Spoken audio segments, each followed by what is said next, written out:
What's up and welcome to Kinda Funny Games Daily. As you can tell, I am not Greg Miller. Am I? No, you're not either.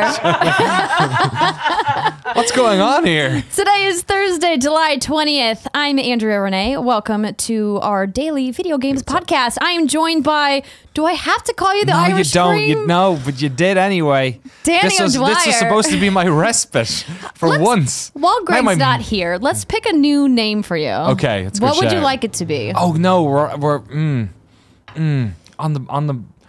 I'm putting you on the spot. You are, and I'm kind of. All right, you think about it. I kind of like that. If you guys have some alternate names for Danny O'Dwyer, didn't want to admit it. You could be part of the show. Join us at kindafunny.com/KFGD. Yeah, and you guys can submit alternate names for Danny O'Dwyer than Irish Cream. Because let's be honest, that's not that great. Greg, you could have done better. It's my mom started calling me it now. It's weird. Oh, no, really? She just Skypes me and says, "Hey, Irish Cream, what's going on?" I'm like, "Hey, Mom." You guys can join us here each and every weekday at twitch.tv/kindafunnygames. Of course, we're not answering any questions you put in the chat. You have to put all of those at kindafunny.com/KFGD because this is a podcast and we enjoy the fact that you guys listen to us, talk about video games, and now Danny and I are finally getting to do a show together. If you guys have not yet subscribed to Kinda Funny Games Daily on podcast services, we would greatly appreciate it if you could do that. iTunes, Google Play, wherever you listen, SoundCloud. I know there's like a dozen places people can listen to podcasts these days. Pod, Shuffle, Overcast, Overpod, just all over the place. We would appreciate it if you guys could give us a nice review, leave us a rating, subscribe on those services, even if you watch live on Twitch or you watch on YouTube. So that would help us out a lot. So thank you so much for all of your support. And we've got some. Do we have any other housekeeping? I think that's, You're wrong. You're wrong. Keep us honest, ladies and gentlemen. That's kindafunny.com/you're wrong. Danny's going to be manning that at the end of the show. It's the best part of right now. It's just clean. It's like a newborn baby. There's nothing on it. Well, maybe like a newborn baby that's been washed, maybe. Yeah. That's good. Yeah. Greg, of course, is at San Diego Comic-Con. Oh my God. He's in a panel, I believe, right now as we speak. I saw him taking a selfie with quite a lot of people that I know from a lot of movies. So. Well, you know, he's got famous friends, like Greg Miller. I'm going to be at San Diego Comic-Con tomorrow. I'm leaving immediately after the show is over to go to the airport. I'm hosting the Life is Strange Before the Storm panel with Deck 9 and Square Enix tomorrow night. So sweet. Yeah, it'll be great. I'll be here doing this. I'm not going to San Diego. Keeping the show afloat, Danny O'Dwyer. Yeah. All right, so I think that's it for housekeeping. Kevin, correct me if I messed anything up. Good? Awesome. That means it's time for the Roper Report. He almost missed it. That's fine. Time for some news. That's how Greg does it, right? Kevin, you're getting good. Hopefully a month from now, you'll have mastered it. Yeah. Maybe sooner than a month from now. You could practice a little bit more. It's not like you're a busy guy or anything. I practice all the time. Do you not hear me? Yes, of course we hear you. So today on the Roper's Report, we have 3 items of news. A baker's dozen! Perfect. And today we're going to start with Pokemon Go. Yeah. So the first legendary Pokemon will arrive this weekend. According to Polygon, Pokemon Go is finally getting some legendary monsters, and this weekend, trainers around the world will be able to catch their first legendary Pokemon. Pokemon Go Fest attendees will get first dibs on legendary monsters on Saturday, July 22nd at the event. Players who have tickets to this event in Chicago's Grant Park will have the chance to catch a legendary Pokemon during an epic raid battle. That is, if they catch enough Pokemon to unlock it first. Now, if they succeed in defeating it, Pokemon Go players everywhere will be able to start catching that same monster at their own local gyms. Starting July 23rd, players will have their chance to team up and have legendary raid battles with their friends. These monsters will be much the same as typical Pokemon, except they won't be able to defend gyms. Other than that, they'll be great for showing off in battle or to friends via your Pokedex. Yeah. So, are you still playing Pokemon Go? Did you play Pokemon Go? It's the hot new game everyone's playing right now. I did play it when it first came out. I played it. I used to walk around Lake Merritt in Oakland having a go of it. When I went to Ireland, me and my buddies, you know, you could get those maps where you could like hack where Pokemon were popping up, and Right. so we'd get in the car and You like cheated. use it. Yeah, totally. And like, there's a Snorlax up, you know, behind De La Salle College. Let's go find it. So we did a bunch of that as well. But like most people, I tapered off, you know, a couple of months in. What about yourself? I dabbled very briefly when it came out. I also did a special piece for Playboy Gaming last April when San Francisco had a Poke Crawl. Oh, right. I don't know if you went to it or heard about it, No. but it was thousands of really? people on the streets. If you guys want to see just how many thousands of people I'm talking about, that video still exists on the Gamer Next Door YouTube channel. You can watch it. Andrea Renee's Poke Crawl, I think it's called.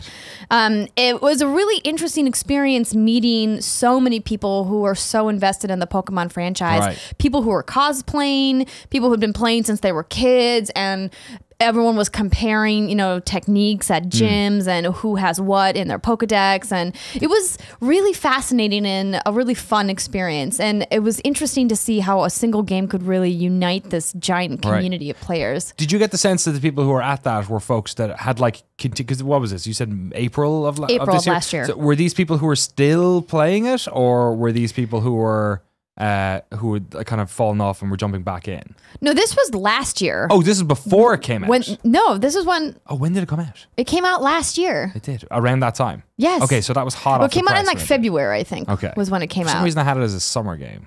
Well, it was really in big the over the summer. summer. Right, Right. So I wonder if they did a crawl. Well, I guess this Go Fest is going to be a good example of that. Like, if they do one now, how many people turn up, and are they folks who have continued to play, or will this get, you know, armchair Pokemon Go players back out there? I mean, it playing might. If you guys are playing, you know, let us know. Leave us a comment below, or, you know, write to us, tweet to us, whatever. Let us know if you're still playing Pokemon Go. I think, you know, adding the legendary Pokemon is coming a little bit late, but Yeah. I had the opportunity to speak to the folks at Niantic at the Game Awards Cool. earlier. So that was December. And one of the things that they said was obviously the reaction worldwide was much bigger than they anticipated. Yeah. Clearly, they had server issues and other technical problems Right. throughout the launch of that game. And so they weren't able to implement some of the creative content that they wanted into the game as soon as they could, because they were focused on just making sure the game wasn't broken Yeah. and that it was functional for as many players as possible and in as many territories as possible. So They're kind of getting around to it now. yeah. I mean, they also made hundreds of millions of dollars. Right. So clearly they were able to increase their work force, get more people on board. But it's probably, you know, it is the thing where like it's a shame where they couldn't get a lot more creative content, as you said, out sooner.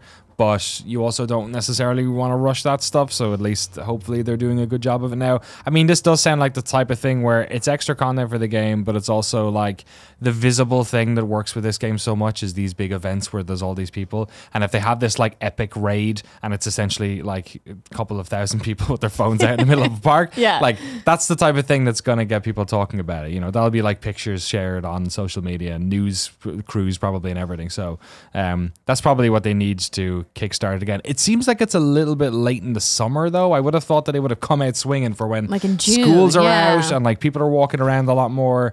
I mean, we kind of live in an evergreen part of the world. It's always kind of nice out here, but like you tend to get people in other parts of the country, like in other parts of the world. Like where I'm from, in North Dakota, right, where there's snow on the ground like 6 months a of the year, right? So when it's gone, you're like, all right, we're going outside. Exactly. So it's maybe a little bit late on that end, but better late than never, I guess. Yeah, true.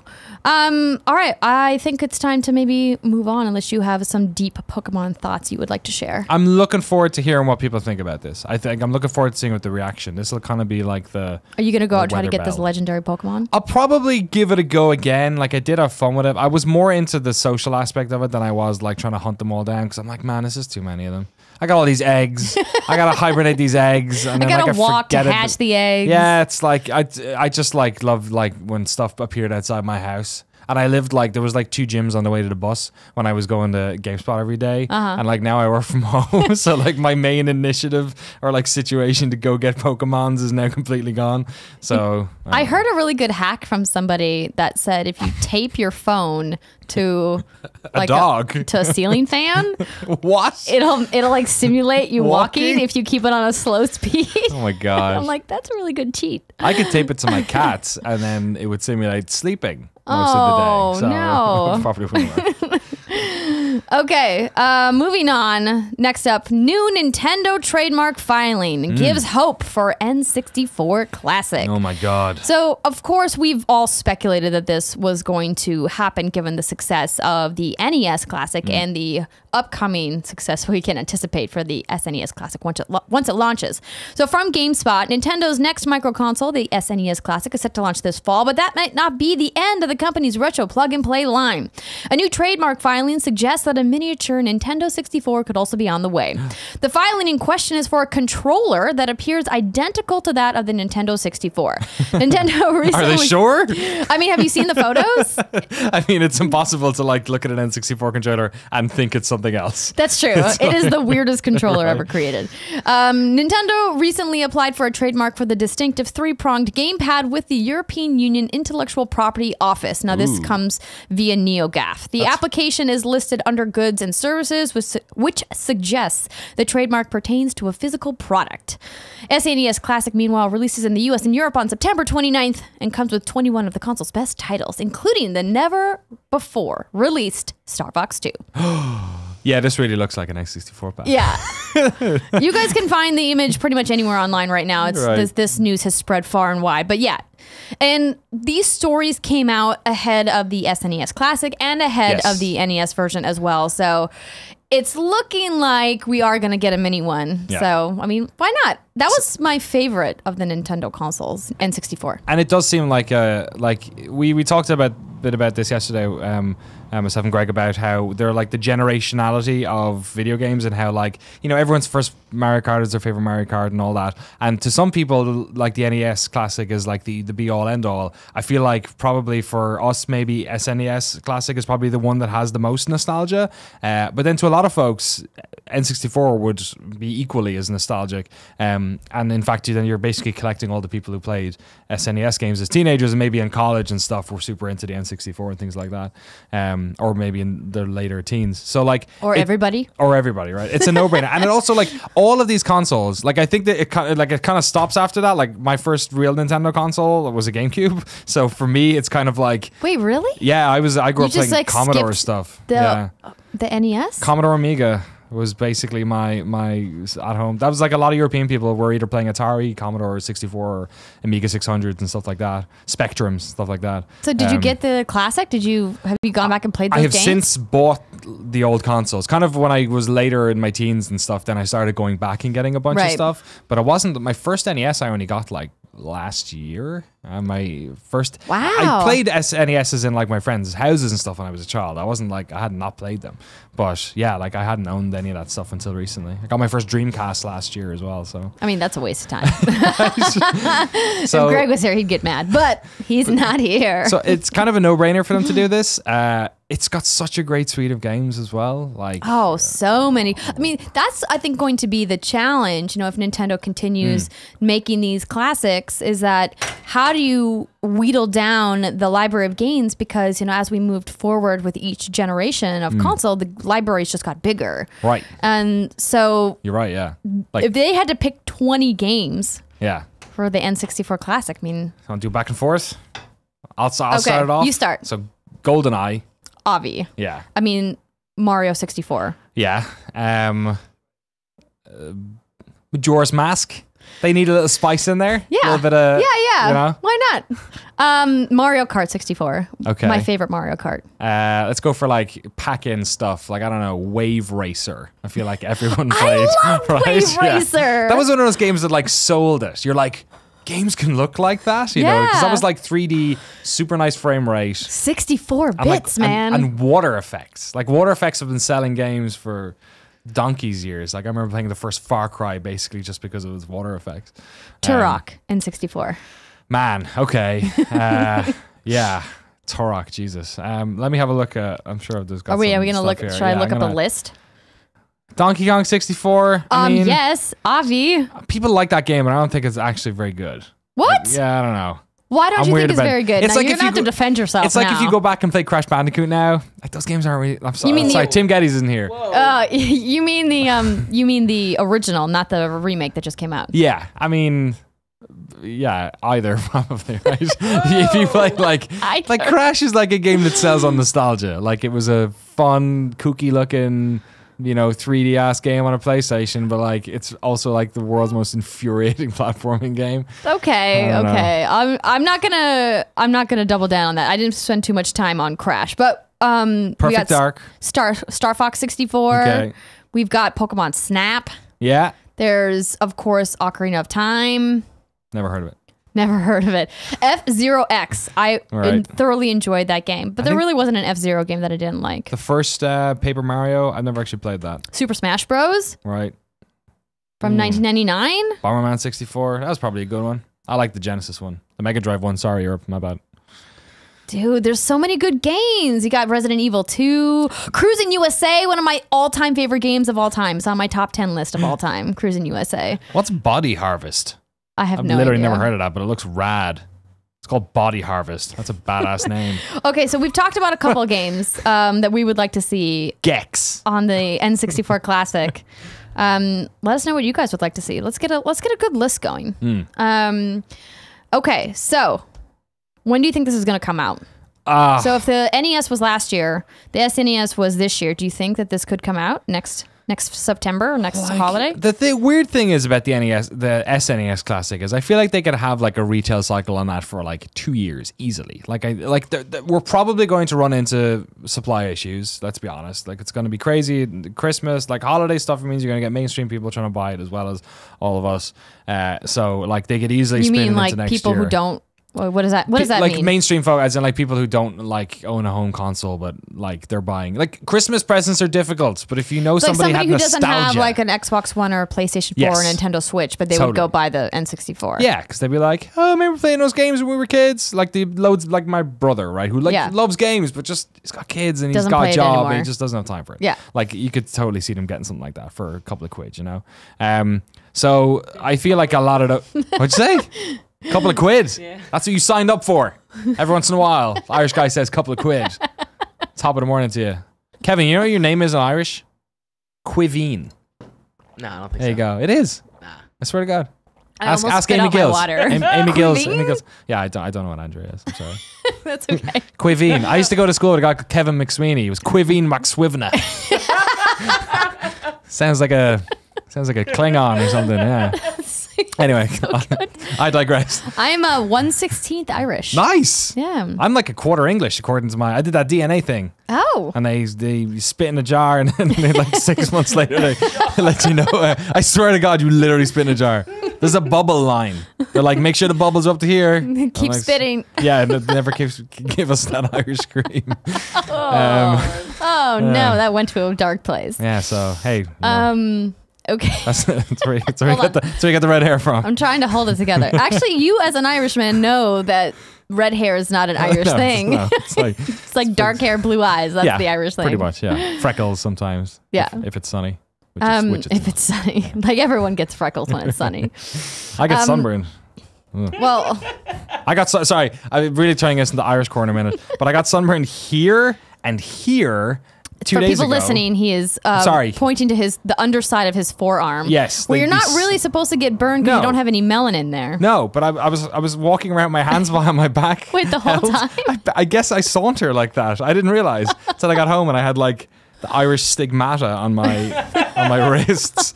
Yeah, so anyway, be careful out there. I'm glad to see there's no permanent damage. You're okay. You moisturized. It's gone to a normal level peeling. of red that I... Did you shed some layers of skin? I put a lot of aloe vera on it. Good. So it was okay. Okay. Yeah. Glad to hear it. Yeah. Because if you get sunburns, that can cause permanent damage, which can lead to skin cancer. I know. It's not good. Yeah. Especially when you're an Irish person in the global warming hell spot that is west coast of America. Yes. So... Well, luckily, we're not too far south. That's true. We're not that close to the equator. Like San Diego, for instance. Watch out, Greg Miller. Watch out. Wear your sunscreen. Yeah. I live for the sun. I'll be fine. Okay, we digress. Yeah. Back to the news. Number 3. John Romero is the Doom guy. Yeah. This was some interesting news. So from his blog, the body model I took... Oh yeah, so should I contextualize this a bit for you? Yeah, how about you do this? Sure. So John Romero's got this blog, rome.oro, which is pretty good URL, where he like randomly sets up these stories about old Doom stuff, right? And I went to interview him for No Clip Stuff back in January. He is just like, he has like this thing. I used to think he just never shuts up about Doom, but he has like this unbelievably good memory where he like retains, like I asked him about interviews he had done years before and he remembers everything about them. Like he just has like a photographic memory or something. I don't know what it is. So one of the things he was talking about was they were basically doing the Doom box art, the like famous shot of the Doom Marine standing on the thing with all the demons coming up to get him, and he's like shooting one and handing off another one. He was talking about how they basically got in a body model to like do the shot, and then the artist was going to like draw around it, but they needed some sort of framework for it. So he said the body model, this is in the id Software offices, I'm guessing the old ones, in Mesquite, I guess. The body model took off his shirt and started posing with our plasma gun toy. Don asked us for suggestions as the photographer. So I started telling him that the Marine was going to be attacked by an infinite amount of demons. It would be cool if he was on a hill and firing down at them. The model was holding the gun in various positions and none of them were interesting to me. He did this for about 10 minutes. This poor man. He's like topless in a shirt full of programmers doing this. He did it for about 10 minutes and we just didn't see anything that we thought looked cool on the cover. I kept telling the model what to do, but he couldn't see the scene in his mind. Frustrated, I threw off my shirt and told him to give me the gun and get on the floor. Grabbed my arm as one of the demons defeated. He deferred. I aimed the gun in a slightly different direction and told Don, this is what I'm talking about. Don took several pictures. I moved the gun some. The demon grabbed my leg, other arm, etc. At the end, we all decided the arm grabbing pose was going to be the best. And that's the story of how the cover composition was created. I am the Doom guy. That is incredible. Like, my favorite part of that story is, like, he also took his shirt off. Like, was the Doom guy's not topless? No, like, he's in armor. Why are they taking their shirts off? It's like for effect? Maybe he just needed to really, go into his masculine psyche, tap into that testosterone to really feel like he was superpowered. I don't know. When you look at the cover. Okay. So as Kevin has pulled up here, the cover of Doom, and Doom guy has a cutout. It's so bizarre. A midriff cutout, which I didn't notice before. He also has a cutout on his pants. Now it's all I see. So you can see his six-pack abs, like underneath his like very chiseled pectoral muscles. The one on his leg looks like he's been cut. Right. The one on his abs looks like gratuitous ab. It's just like, yo, check out my abs. Ab leering. I'm wearing like metal armor, but feel free to shoot me in my midsection. He's gonna kill a demon on those abs. Cut glass with those abs. Also, my armor's short sleeve because sometimes it gets hot out. Welcome to being a woman in all video games. Right. Oh yeah, good point. I'd never noticed that before. Somehow, we just cover the boobs and everything else is exposed. Right. Yeah. That's most important. Including our butts, because who needs armor on their butt? Me. I want armor on my butt. When people are shooting women, they're always trying to shoot the boobs. Right. That's clearly the way it works. Yeah. Video games. In the heads. Okay, so this was an interesting story, and we had somebody on the website, kindoffunny.com/KFGD, get involved with the show. G-Dub says, hey, Danny and Andrea. Actually, it says, hey, Andrea and Danny. With the news that Doom DLC is going free for everyone, what are your thoughts on a developer doing this 14 months after releasing the game and completely nullifying the season pass that many people paid for? On one hand, it is a way to reignite a multiplayer community, but on the other, it turns the season pass into almost a subscription that now means nothing less than a year and a half. That means nothing less than a year and a half after the game was released. Absolutely love what both of you bring to the show. Thanks, G-Dub. Yeah, this is such a difficult balancing act. I mean, I think if the DLC was more single player stuff, I would be more sympathetic to players in this situation. But knowing that like it's all essentially multiplayer modes, which has in essence fragmented and already probably not particularly large multiplayer crowd, I can see the fact that they waited a year and a half, I guess. It came out in... I'm trying to think. We did the doc back in November, so I think it was April or something of last year it came out, maybe March. The fact that they waited like that long, at least a year, is at least something. And in a way, you can see that perhaps they're not really giving away the season pass, but it's kind of bundled in with the game, so people are paying for it, but they're paying less for the game, if you can sort of maybe think about it that way, it's easier pill to swallow. But yeah, it does suck to, like, nobody wants to pay extra for something and then be treated like, you know, like you got had, basically. I mean, I think this is a little bit of an unfair hill to die on for this guy, for GW. Like, listen, I get it. You paid for something and then it became free. But 14 months later, that's right. Over a year later, and as you mentioned, it was multiplayer content. People who are still active in a multiplayer game that isn't constantly releasing updates like a Call of Duty or Battlefront or Battlefield, just to name a couple of the large franchises. I mean, I don't think that this is Bethesda doing the community wrong. I think they're saying, hey, our servers are almost empty. Right. The only people left playing Doom multiplayer are like the hardest of the hardcore fans. Who probably most of them have the DLC, right? Right. I'm guessing. Yeah, and so they're saying, hey, if we want to get more people in the servers to make the experience better for existing players and new players, I mean, giving it away for free I don't think is a crime. Right. I think this is fine. And maybe it solves that problem where instead of, creating... Because I am just guessing that if somebody waited this long to play Doom, they probably aren't necessarily going to then go out and buy all the DLC for the game. Right, so, exactly. You know, at least that will hope, you know... I'd love to see numbers on how many people are actually playing Doom multiplayer. I mean, I played it at launch and I also played it... I guess it was 14 months and I played it half a year later when we were capturing stuff for the Doom doc. We actually ended up not doing anything about the multiplayer stuff because it didn't actually really make that. But I played a bunch of it and even then it was kind of like spotty, you know, like, and there was a bunch of different game modes. So you're kind of like, oh, I'll just go into the, you know, whatever comes up first, kind of like lucky dip servers instead of being particular about it. Right. So yeah, I don't know. Like I agree with you. I think it sucks. But it's also like, come on, you know, you got all that stuff for all that time, and hopefully this is also benefiting you as a player. If they get more people, get more people on the server. The more the merrier. The more the merrier. I think it's fine. Just give all games away for free. Well, hold your horses. Not quite that. All right, so that's it for news.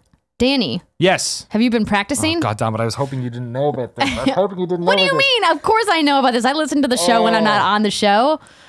The official list of upcoming software on each and every platform as listed by the Kind of Funny Games Daily show hosts each and every day. You nailed it. Really?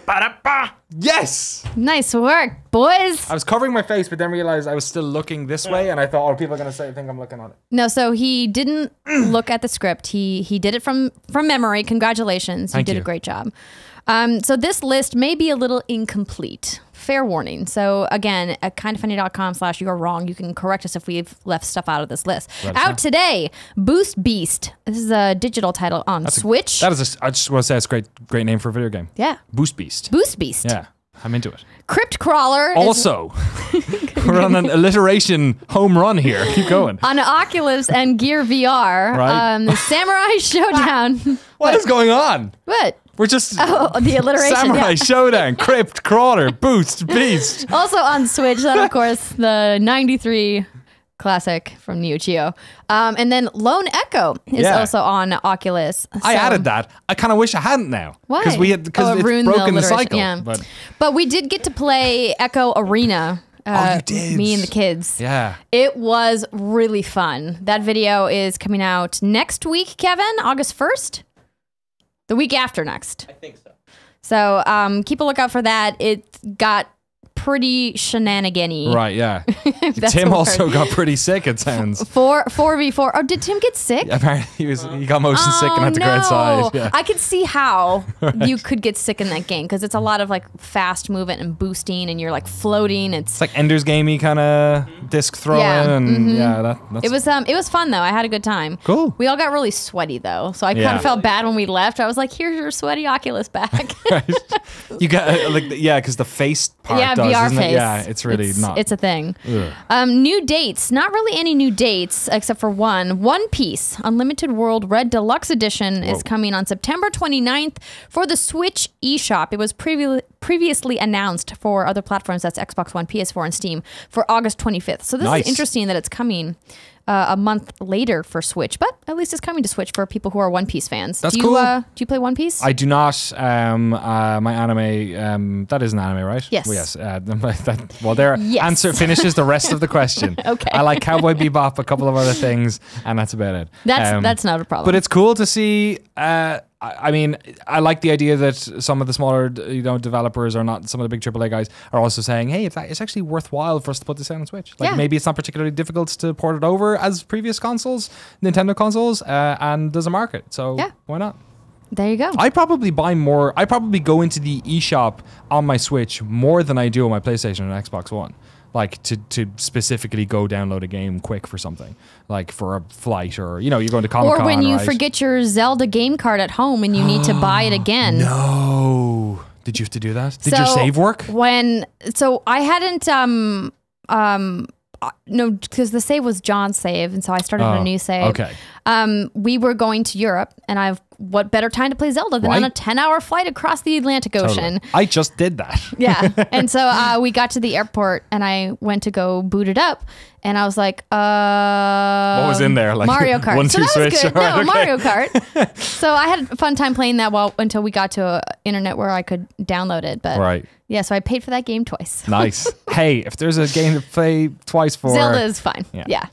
All right, deals of the day. This comes from Top 5 Bananas. Top 5. He says, PSA, totally digital sale on PSN includes The Witness, Inside, and the Kevin-endorsed Snake Pass. Nice. Ooh.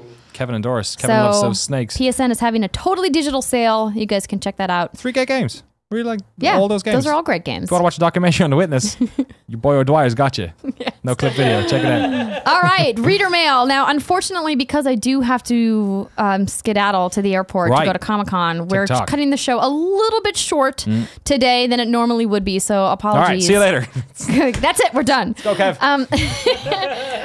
So I'm going to skip that first one and go down to this one from Ryan. Ryan writes into us at kindoffunny.com/KFGD, just like you can, and says, hello to the busiest lady in the business and our sweet Irish cream. I was excited when we found out you'd be co-hosting together for the first time. Then it dawned on me that you are both former GameStop employees. I'm a current store leader and as such, hyper aware of the internet's deep, burning desire to see the specialty retailer go the way of other brick and mortar dinosaurs like Blockbuster and Strawberries. Do you see, I don't know Strawberries, but apparently it's mostly music. Do you see the company's days as numbered, or is the move to all digital within the industry still so far out that they will have time to adapt and rebrand? They already seem to be making big moves with the acquisition of ThinkGeek and infusing locations with pop culture, collectibles, and hard goods, as well as increasing market share in the cellular space. Are these high margin additions enough to overcome lost sales from digital and online retailers? Is there anything you think they need to do better, either from a product or service perspective, to shore up their chances? What about a potential buyout? Coming from a location in mostly rural part of New England, far removed from conventions and other hubs of geek culture, our store is a destination for like-minded guests to converge and share their passions with staff and other guests. It would be a shame to see it go the way of the dodo bird. Thanks for your insights, and so glad to have you both as members of the team. Kind of funny. Thanks, Ryan. P.S. Andrea, it is pronounced Lara. Is there there was a big Lara Croft thing? I did a shtick thing about Lara Croft when I hosted a segment at E3 2015 in the Xbox booth, and I asked one of the members of the development team at Crystal Dynamics. I was like, set the record straight. Yeah. How do you say her name? And they said Lara. Yeah. So, but Lara. If you look at the video game, though, characters in the game say her name differently. What do they say? Like Laura, some of them say it as Lara Croft. Okay. Yeah, it's a thing. Anyway, my wife's American. I'm Irish. This sort of shit happens on a minute by minute basis in our house. So Ryan, thank you very much. This is a very insightful question that you have posed to us. Yeah. So I feel like you've got particular insight into the business aspect of this that I don't. I worked brick and mortar. I worked behind the till at a bunch of different game space. I worked at a GameStop. Don't say GameSpot.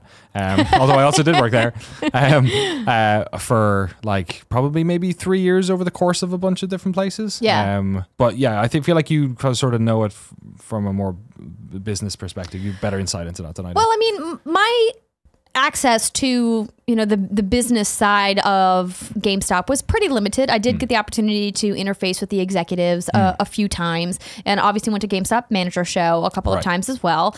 And from my perspective, GameStop is doing well. There's this perceived notion that they are struggling and that they're failing, but really they're not. They're doing okay because they've diversified their brand in such a way that they've been able to bolster the waning sales of retail discs with digital sales, with merchandise sales through ThinkGeek, and as he mentioned here, cellular space. So many people don't realize that GameStop owns a lot of cellular stores under brands Simply Mac and Spring Mobile. So this is all like publicly available information because they are a publicly traded company on so those are like on the Fortune 500. Phone reseller, like so AT&T stores essentially where you can go in and buy phones and buy plans and things like that. And so that makes up a big chunk of their business. Okay. Danny and I were looking at their quarterly, their first quarter 2017 results for sales and numbers and things like that. And their total global sales are up 3.8%, which is great. Year on year, I'm assuming. Yeah. So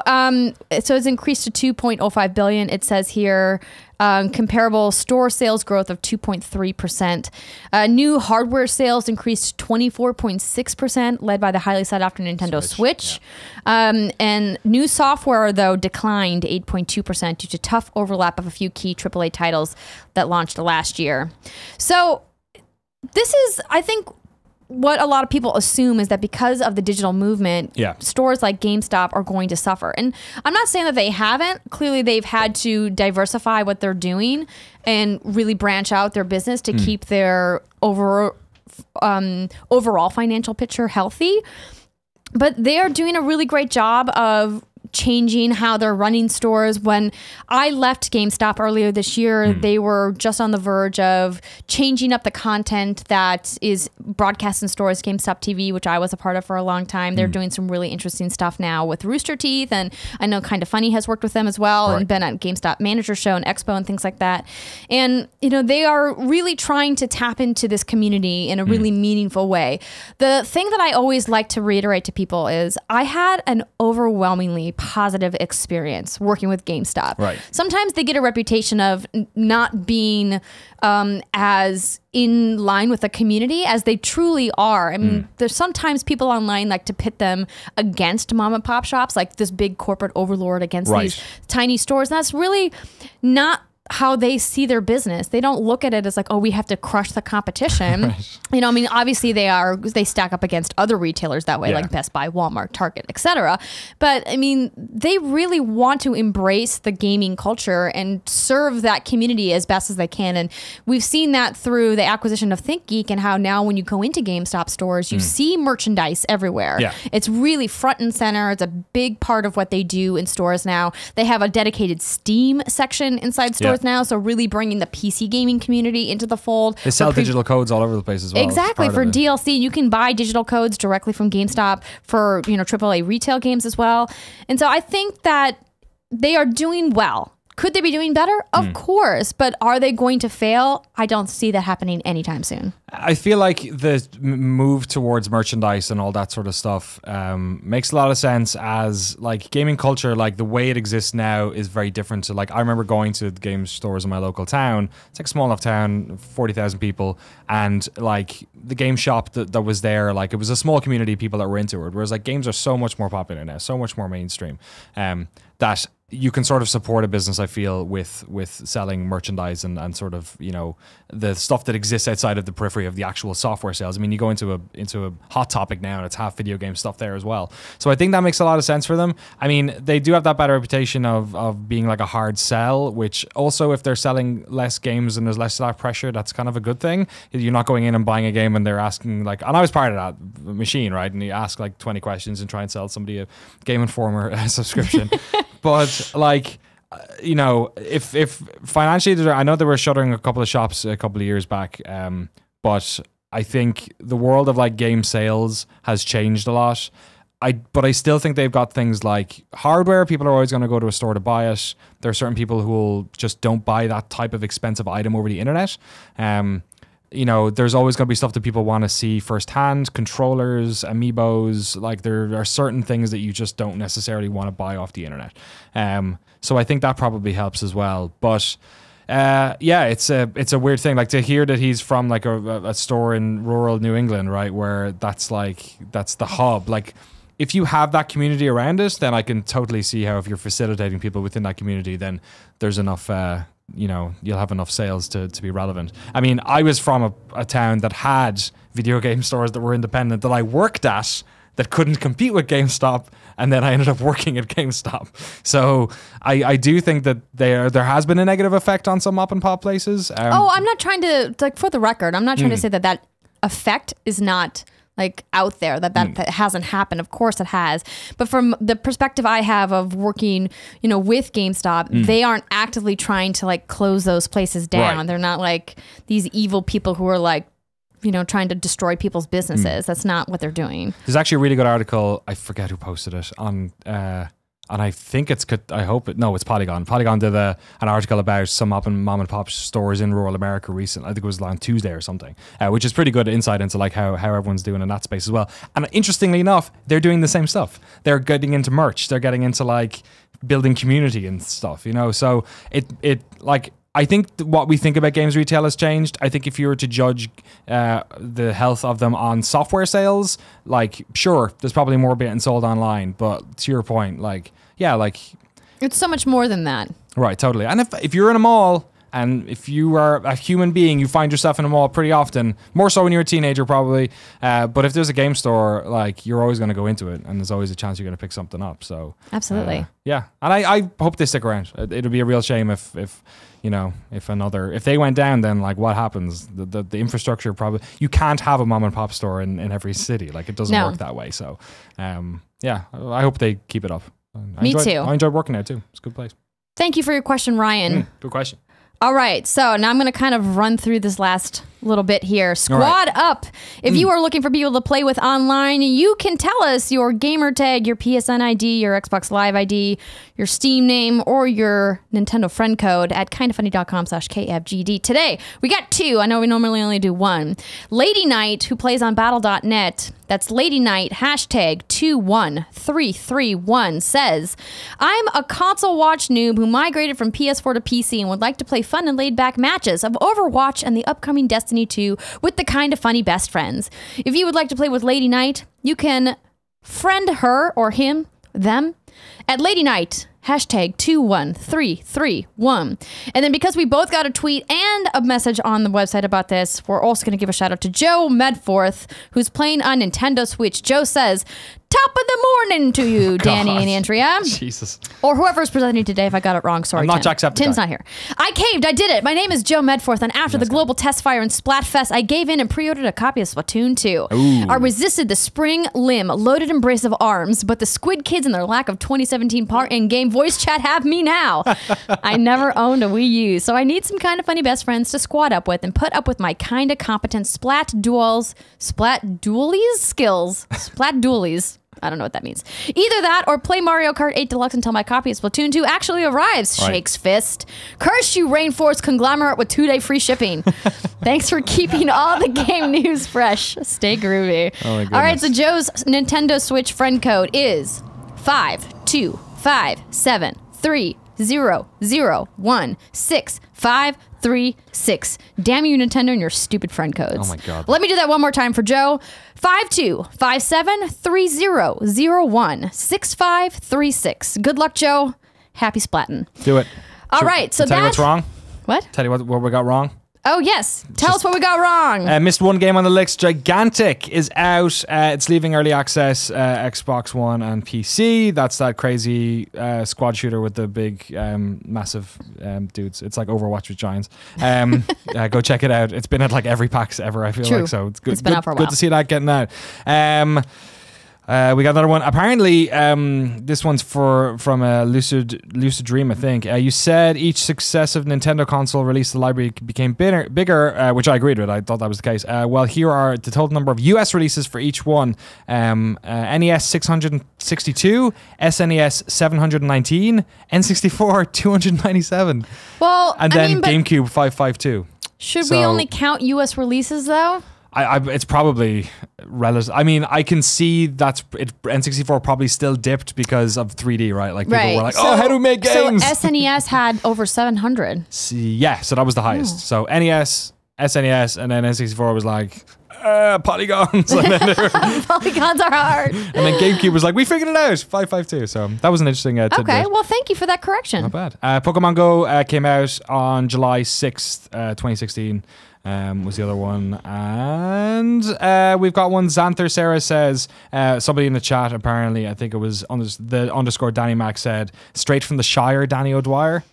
Ooh, I'm not but you're not from the Shire. No, I'm not from England or New Zealand, no matter how you cut I that love one. the way that it rhymes, but yeah. Straight from the Shire. I have an impossible name to make a nickname from. No one in school could ever do it. O'Dwyer, like what? We'll figure it out. The kind of funny best friends are on the case. Yeah, probably. Danny, this has been fun. Pleasure. We should do this more often. We Who's this should. Greg Miller guy? Who's he? Yeah, we don't need that Greg Yeah. Miller. He just yells all the time. We need Kevin, though. He basically runs the show. Kevin, you want to co-host with us? Yeah, sure. Perfect. All right. Well, Danny, thanks again. You guys have a great weekend. Danny will be back tomorrow with Yes. Greg. Greg Yes. will be back. He's going to be flying back as you're flying over. Exactly. People are We're crazy. We're going to high five in the sky. It'll be great. Don't do that. All right. Well, thanks, guys. Don't forget to subscribe. YouTube.com/kindoffunnygames. Do it. See you tomorrow. Bye. Shake hands.